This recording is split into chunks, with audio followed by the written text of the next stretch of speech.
5 տարի անց եւ Ադրբեջանի արտգործնախարարներ կարծեմ նույն այդ բանը ասում եւ Ռոբերտ Քոչարյանն է նույն այդ բանը ասում Հայաստանն է մեղավոր պատերազմի մեջ ոչ թե Ադրբեջանը որը հարձակվել է այլ Հայաստանը կարծում եմ որ դա ուղղակի խաղաքարտ է տրվում Ադրբեջանի ձեռքին նախկին նախագահի կողմից այդպիսի հայտարարությունը ուղղակի հաղթաթուղթ է Ադրբեջանի ձեռքին դուք գիտեք որ միջազգային դատարաններում Հայաստանը շարունակում է Ադրբեջանի դեմ հայցեր տանել, հայցերը պաշտպանել եւ չի բացառվում, որ Քոչարյանի արտաբերած էս միտքը եւս տեղ գտնի ադրբեջանական թղթապանակում բայց ես շատ պիտի ուզեի որպեսզի մենք նախ հասկանայինք ինչու էր պետք նոյեմբերի 9-ին այսպես սինխրոն Սերժ Սարգսյան, Ռոբերտ Քոչարյան եւ Նարեկ Կարապետյան, Բայրամով, Ալիև, հա Էրդողան հայտարարություններ անեին այսպես միաբերան եւ սինխրոն Ես ավելի ու ավելի համոզվում եմ, որ Ադրբեջանը իդեմս եւ Բայրամովի եւ իրենց քաղաքական վերնախավի մեր հայաստանյան ներքաղաքական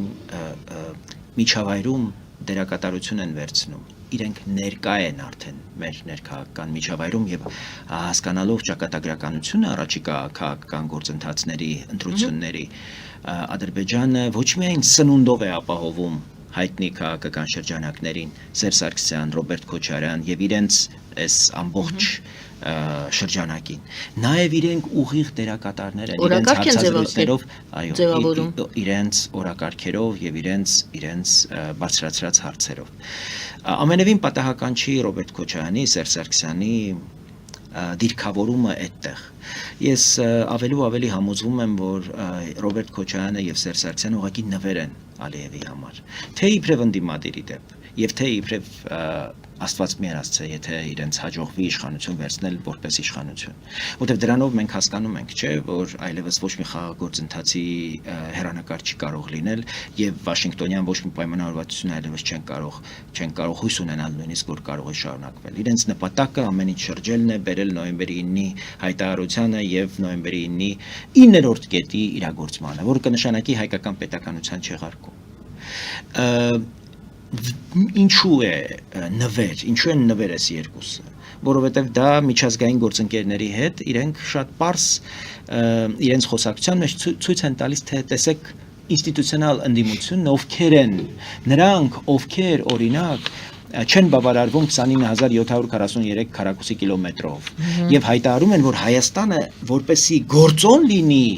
պիտի տարածքային նկրտումներ ունենա հարևանների նկատմամբ Ոչ միայն Ադրբեջանի ենթադրաբար, նաև Վրաստանի, Թուրքիայի։ Պատկերացնեք սա,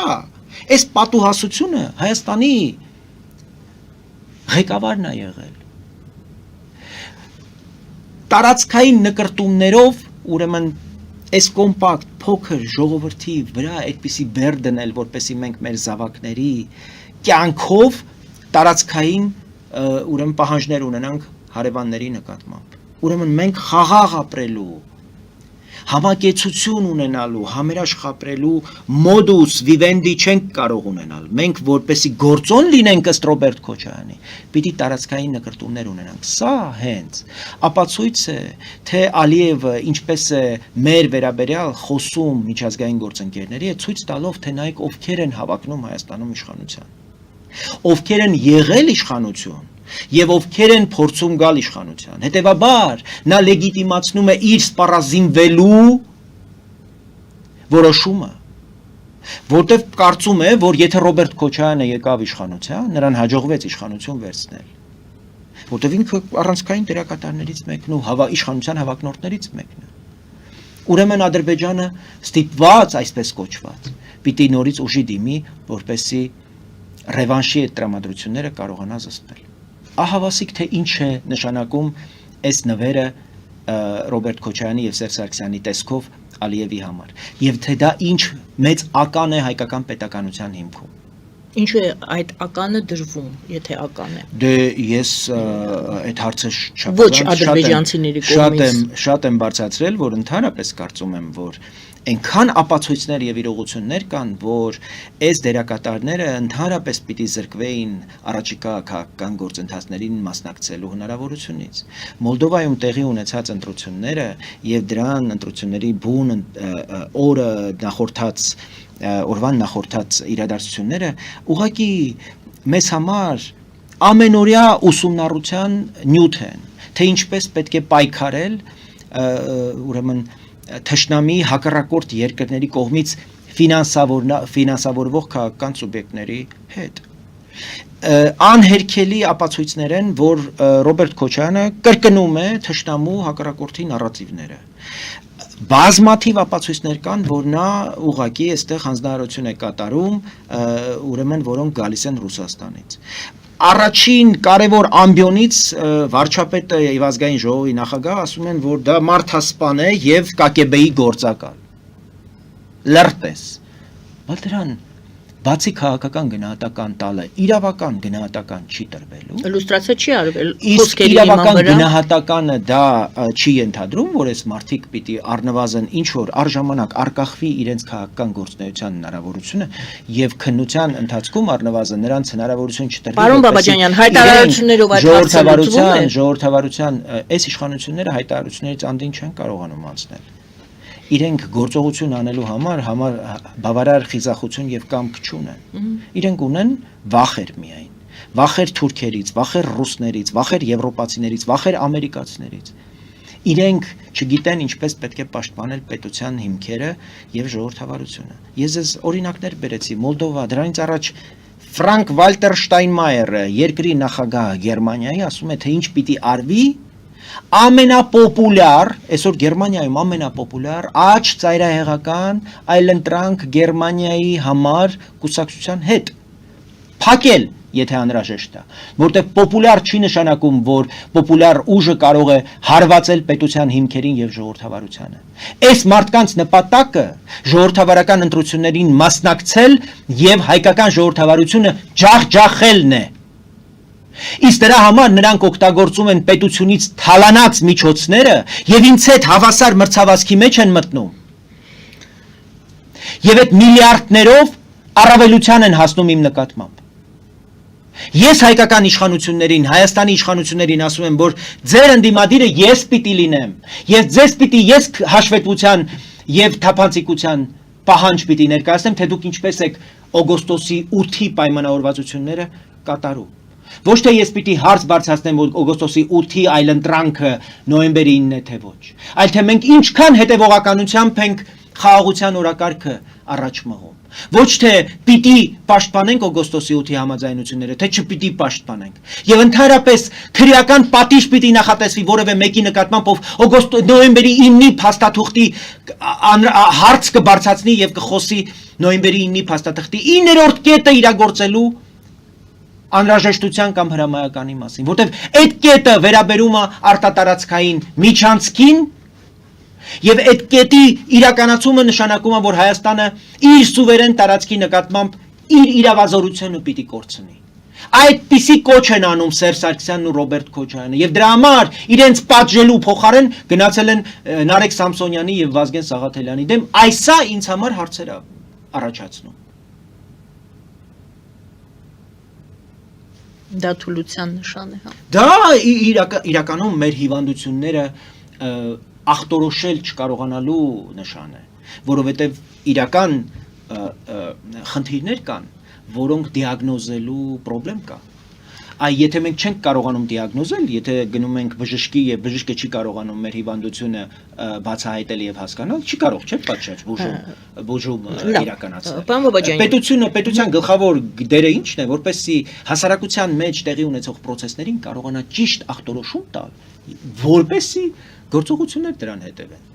Չկա այդ կարևորագույն գործառույթը կարգավորիչ մարմինների, ինստիտուտների աշխատանքը մենք չենք տեսնում։ Պատշաճ արձագանքը չենք տեսնում։ Նման ձերբակալությունները դուք կգնահատեք որպես քաղաքական ձերբակալություններ։ Իհարկե ոչ։ Ինչու՞։ Որովհետև ես նրանց քաղաքական ընդհանրապես դերակատար չեմ համարում։ Նրանք պետության հանցագոր պետության դեմ գործող սահմանադրական կարգը տապալելու հրապարակային կոչեր անող ուրեմն քաղաքական շրջանակների սեփականություն հանդիսացող լրատվամիջոցների ներկայացուցիչներ են։ Ես իրենց ո՞նց կարող եմ քաղաքական դերակատար համարել։ Ինձ համար քաղաքական դերակատարներ են ինձ հետ քաղաքական նույն նպատակները հետապնդող, բայց տարբեր պատկերացումներ ունեցող շրջանակները, քաղաքական ուժերը եւ քաղաքական դերակատարները։ Այս մարդիկ թիրախավորել են հայկական ժողովրդավարությունը։ Այս մարդիկ պաշտպանում են այն մարդկանց, ովքեր մարտի 1-ին 10 խաղաղ ցուցարար գնդակահարելու որոշում են կայացրել 0038 հրամանի համաձայն։ Գաղտնի հրաման են ստեղծել։ Դրա վերաբերյալ ոչ թե ազգային դատարանն է որոշում կայացրել։ Սեպտեմբերի 18-ին Մարդու իրավունքների եվրոպական դատարանը արդեն հստակ սահմանել է, թե ովքեր են դրա պատասխանատուները։ Եվ Ռոբերտ Քոչարյան, Սերժ Սարգսյան, Աղվան Հովսեփյան, Տիգրան Թորոսյան, Գագիկ Ծառուկյան, Դաշնակցություն եւ Հանրապետական կուսակցությունները ուղղակի մասնակից եւ դերակատար են այդ գործողություններին։ Դրան իրավական որևէ շարունակություն չի տրվել։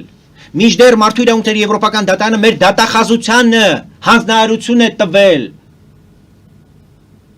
քննություն սկսել, որտեղ մարդկանց կյանքի իրավունքն է խախտվել։ Կներեք, բայց պիտի հասնեմ ինչու։ Եթե ասում եք չի արվել, որովհետև պետությունը բավարար կոմպետենցիա եւ կարողություն ու կամք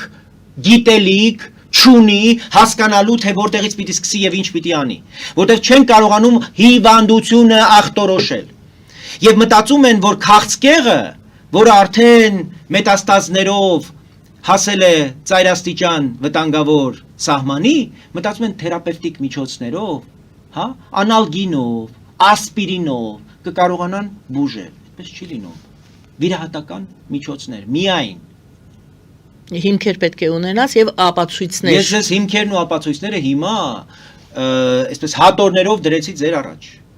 Թող բարի լինի Հայաստանի իրավապահ համակարգը,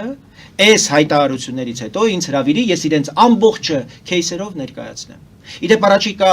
ամսի 18-ին ազգային ժողովում այս հարցով Մարդու իրավունքների եվրոպական դատարանի այս վճռի վերաբերյալ լինելու են լսումներ։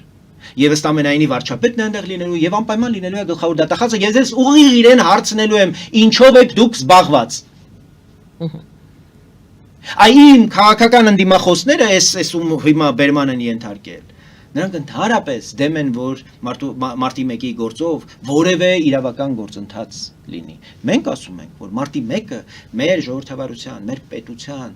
քննությունն է, եւ այդ որոշումը Մարդու իրավունքների եվրոպական դատարանի, որը ուղիղ մեղսակից է դարձնում այդ իրադարձությունների համար Ռոբերտ Քոչարյան, Սերժ Սարգսյան տանդեմին, ամբողջ քաղաքական համակարգին եւ քաղաքական ուժերին, որոնք կոալիցիա են այդ ժամանակ կազմել, ըստ էության մեր պետության անգործության 17-ամյա անգործության ուղղակի դասագրքային օրինակ է։